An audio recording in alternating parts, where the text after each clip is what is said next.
Hi, welcome to Kate's Kitchen. I'm Kate. In these days of sheltering in and self-isolation, having some really good food to eat helps make things a little easier. Tonight we're going to make some homemade cornbread and we're going to make a Hamburger stew. So let's get started. We have right here our bowl. We have 1 1/3 cups of milk. Now this just happens to be powdered milk that I have rehydrated because we're not keeping any milk in the fridge right now. 1 large egg.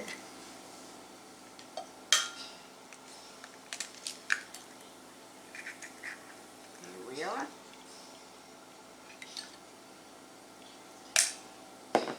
We have 1/4 cup of melted oil, or liquid oil I guess I should call it. And we're going to mix those together first off.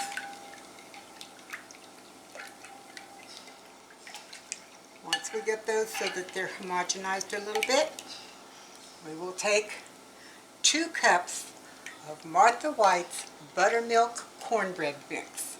You can get this at most grocery stores. It doesn't necessarily have to be Martha White, that's just what I have.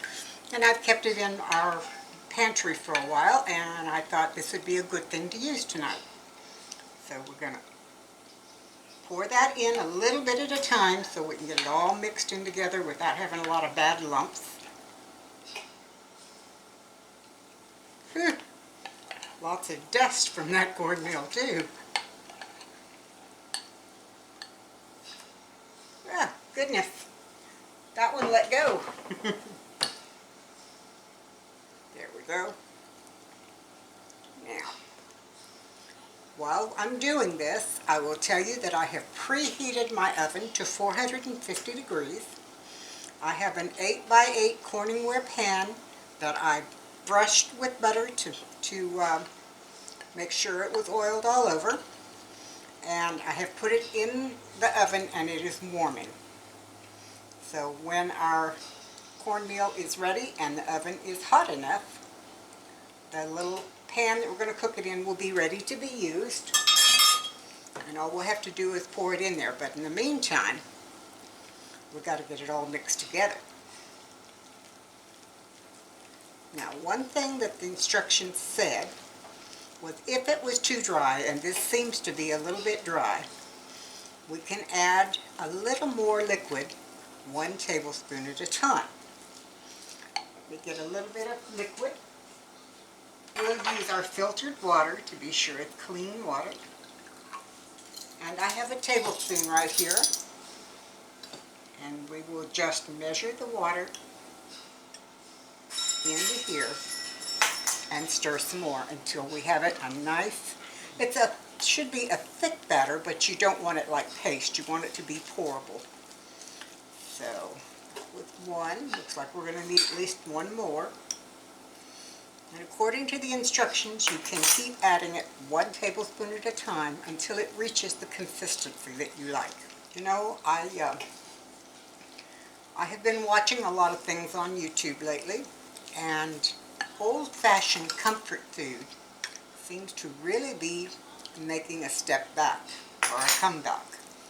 We have all kinds of people making dishes that their grandma cooked, things that are family recipes from way back. And you've seen on my channel several that I've made from when I was a child, or when my mom was a child. So, I like the old-fashioned recipes, but I also like to have them made with modern ingredients.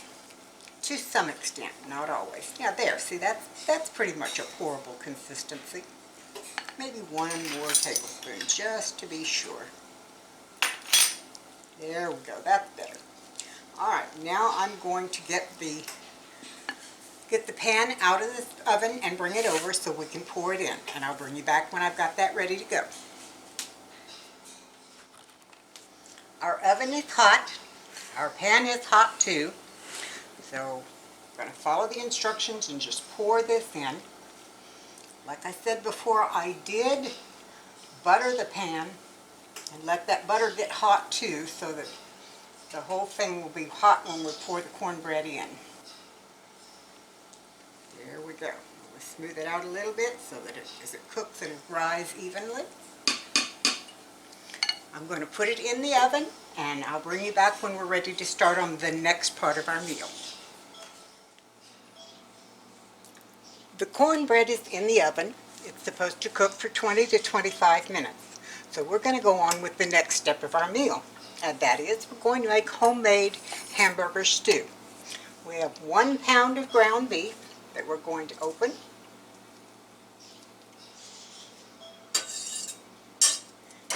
And put in our pan. I just kind of squeeze it out like that and let it drop down into the pan.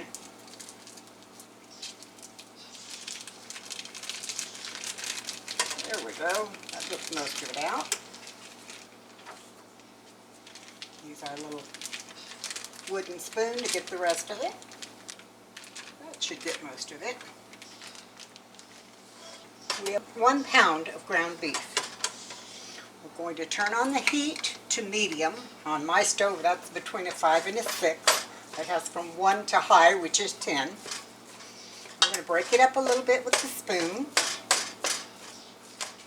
And while I'm waiting for the pan to get warmed up, I'll show you what the rest of our ingredients are going to be. We have 1 medium onion, chopped kind of large. We have 2 stalks of celery. We have 1 pint of home-canned mushrooms. We have a quart of home-canned potatoes. We have a pint of corn that I canned. And we have 1 pint of tomatoes with the sauce. So what we're going to do is, as this meat breaks up, the first thing we're going to add is the onions and the celery. Those are the vegetables that it takes the longest to cook. So we're going to put those in with the meat, and as it starts heating up and gets good and hot, it'll cook the celery and the onions and the meat all at the same time. And as you can see, it starts off making the pan pretty full, but as it cooks down, it'll get less and less.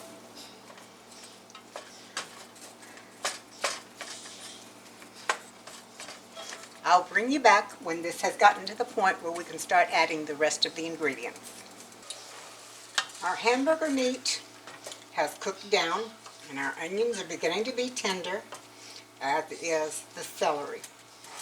Well, the remainder of the things that I'm going to put in here, the vegetables, have all been canned and I took them out of the pantry. So they're not going to take a long time to cook. Now, one thing I do need to do is I need to tell you about this. This is our spices. I have 1/4 teaspoon of pepper, 1/2 teaspoon of granulated garlic, and 1/2 teaspoon of Redmond sea salt. That goes in.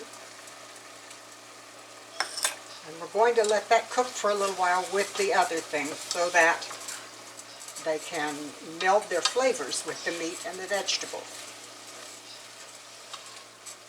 Once these are going, I think it's getting pretty good. Next thing we're going to add is we're going to add our tomatoes with juice. I don't want to splash, so I'm being kind of careful.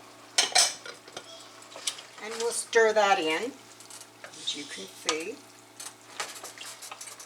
That'll give us a wonderful tomato flavor to the base of this stew. Another thing that we have that'll add flavor is our mushrooms. I like mushrooms. I like the flavor of mushrooms. Some people say they're just a filler, but to me they really make the dish better. Let's stir that around a little bit and let it get good and warm. Oh, by the way, I had to turn the stove up a little bit. We were working on between 5 and 6, and it just wasn't heating well enough. So I turned it up, and it's running on the low side of 9. We'll turn it down in a little while when it gets a little closer to being done and just needs to get everything real hot and give it a chance for the flavors to meld together. Okay, now as you can see, they're all mixing together very well. Ooh, there's a great big piece of mushroom there. We'll cut that up a little bit. We don't need half a mushroom. There we go. Now let's add our corn. You know, it amazed me when I started canning corn how much corn will fit in a single pint jar. And then I went to dehydrating, and that's even more amazing to get. You get 6 or 7 ears of corn, large ears of corn, in 1 pint jar once it has been dehydrated. So storing dehydrated vegetables takes so much less room, and things like broccoli and corn and stuff like that rehydrates very easily. You just take your pint, put it in a large mixing bowl, and add about a cup of rapidly boiling water. Put a plate or something on top of it to cover it, and let it sit there for about 20 minutes, and by the time you're ready to use it, it's rehydrated and it looks wonderful. Okay, that's really starting to look good, but I think I'm going to need to go back to the pantry and get either some tomato sauce or some tomato paste, or maybe both, because the sauce that was in with the tomatoes really wasn't that much and it wasn't thick, so we want a little more tomato in here than we're getting. So I'll be back in a moment with more tomato. While I was back doing that, I realized it's time to check on the cornbread, and I checked and it's ready to come out.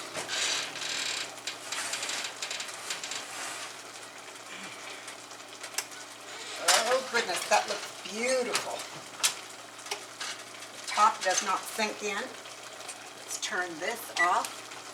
And we'll go ahead and add our tomato sauce and tomato paste into the stew.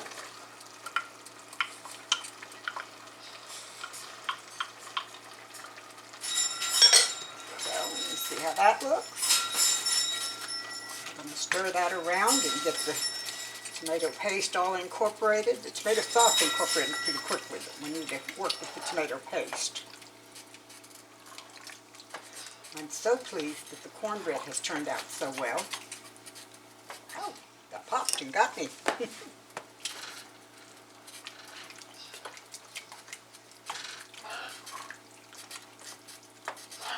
Here's what our stew is looking like. The only thing we have left to add is the potatoes. Now the potatoes were home pressure canned, and when you pressure can potatoes, they come out pretty soft. I will put them in at the last minute and give them just enough time to warm up. I don't want to cook them anymore because they're well cooked. And I will bring you guys back when everything is ready to go on the plate. Here we are, a typical sheltering-in dinner. Lovely cornbread smeared with lots of good butter and a hamburger stew with lots of veggies. Let's take it out and see what Dave thinks of it. Here you are, darling. Here's your dinner. Okay. Well, definitely hamburger stew. Looks good. Very hot. Let's give it a shot.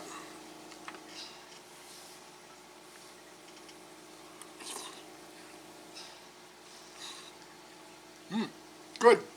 Thank you. Thumbs up. Thumbs up. Now try the cornbread. Okay.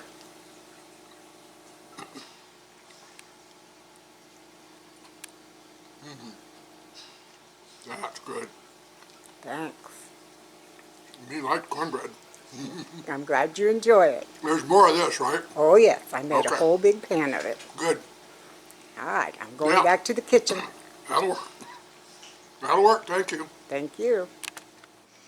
Sheltering in, or keeping yourself safe, is not really a very bad thing. Gives you lots of time at home to spend with your family. Gives you a chance to try out new recipes or revive some of the old ones and eat very well. This is Kate saying I hope you all are safe. I hope you stay safe. Don't forget to practice your social distancing.